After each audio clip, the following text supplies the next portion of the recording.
Hi, Tom with Kärcher. Let's take a look at the Puzzi 10/1. Puzzi is a German term for extractor, 10 for 10 liters, which is 2.5 gallons of fresh water and recovery, and 1 for 1 motor. The Puzzi 10/1 is fantastic for both upholstery, floor carpeting, stairs, detail work, and comes with both the floor tool and a hand tool for upholstery or other detail areas. We'll look at the maintenance, operation, and I'll also go over the techniques on how to use this for different types of soils and applications. Let's get started with the operation of our Puzzi 10/1. In the freshwater tank, we have a filter, and I want to make sure that filter is clean. If not, let's rinse it out and replace. Very handy with the Puzzi 10/1 is that the front recovery bucket is also perfect for the fresh water. So I've actually just put some fresh water in there and we'll pour it into our freshwater tank. We want to use warm water. We don't want to go over 125 degrees. We could use cold water, but warm is going to be a little more effective for extraction. So we're going to put our recovery bucket back in place and we're going to make sure our lid is sealed, otherwise we won't get a good vacuum suction. All right, you've heard of carpet spots and stains. What's the difference? A stain is a soil that's been on the carpet more than 48 hours, so it's going to be a little harder to get up. This is actually a spot or a spill, and in this case we have some salad dressing on the carpet. So we're going to show you how to use the Puzzi 10/1 to vacuum that up. First off, we're going to use the vacuum, and we're just going to work from the outside in and pull up as much of the debris as we can. We don't want to spread the stain out. Then we're going to turn on the water. We're going to apply a little water on the push and vacuum on the pull, and once again we're going to work from the outside in, and we're going to also work at a 90-degree angle, and we should be able to get rid of this with just plain water. If in fact this was a stain or had been on the carpet for much longer, I would try that process first. Then I would apply some chemical, let it dwell onto the stain for about 10 minutes, and then I would apply the same process again with just water in the machine, and we should be able to get that stain out. If it's still being a little difficult, we could try a third try, but we should be able to get that out most of the time. So let's give it a shot. We're going to start with the vacuum only.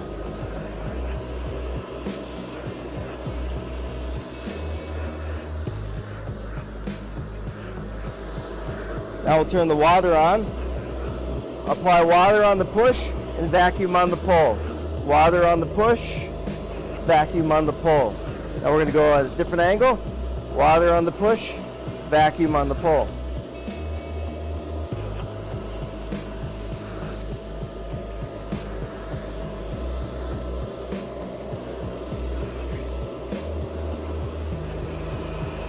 Now I'm just vacuuming, trying to get as much of the water out of the carpet as I can.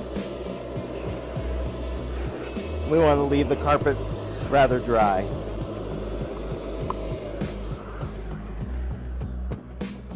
The floor tool has a nice mechanism to make sure we're getting good suction at most any angle. Previous tools you had to keep it at just perfect 45, but this one's a little more forgiving. Let's switch over to the upholstery tool. So for this, we're just going to remove the vacuum hose and pull on the water hose. Just push the water hose back in and the vacuum hose. Now for upholstery, less is more. Technique's really important. Now what I would typically do is I would test my spotter on the back or on the bottom of a piece of upholstery and make sure that my chemical does not cause any bleaching or discoloration of the fabric. So we want to apply just a very small amount of chemical. Then we want to give it some dwell time. You know, you don't just put shampoo on your hair and immediately rinse it off. Let that chemical work a little bit. So give it about 5 or 10 minutes of dwell time before we actually do the attack. All right, so now that we've given it some dwell time, I'm going to apply just a little bit of water, just a misting of water. I don't need that much water. If I need more, I can always add, but I don't want to leave my upholstery wet. Then I'm going to turn my vacuum on.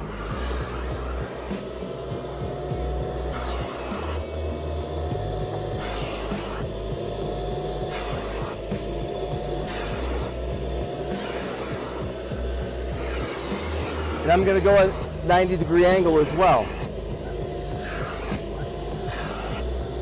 Now when I get to the edge, I can tell that I'm losing some suction here. So if I use my finger here, I can make sure I'm getting the best suction possible right on the edges, or if we had a chair cushion. So then I can do the backs as well.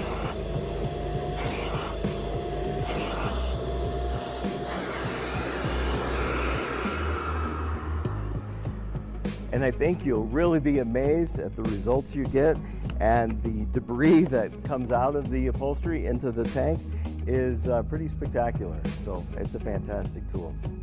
Another really neat thing about the Puzzi 10-1 is it's essentially self-cleaning. We're going to insert the hose right into the fresh water tank, and that's going to flush out the hose and all of the components in here. You know, we may have picked up some pretty interesting things here, and we don't want a science experiment happening inside our hose. So I'm going to go ahead and rinse this out, vacuum it out, and clean all at the same time.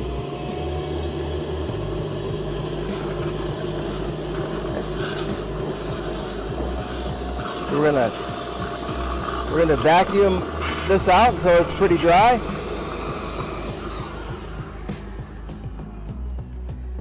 Now all of that water has flushed out our hose, gone into our recovery tank. We can remove that. I also like to check our fluff filter here, and if there's any debris on there, I can wipe that off with a towel and clean that off. I'll bring the bucket back clean. I'm not going to put the lid back on tight because I want to give it a chance to air dry. If you have more questions, consult www.kärcher.com or talk to your local Kärcher sales rep, and they'll get you more information on the Puzzi 10-1. We also have a Puzzi 8-1, which is 8 liters instead of 10, and it comes with the hand wand only, and the floor tool is optional. So the 10-1 and the 8-1 are almost a must-have for any facility. Kärcher makes a difference.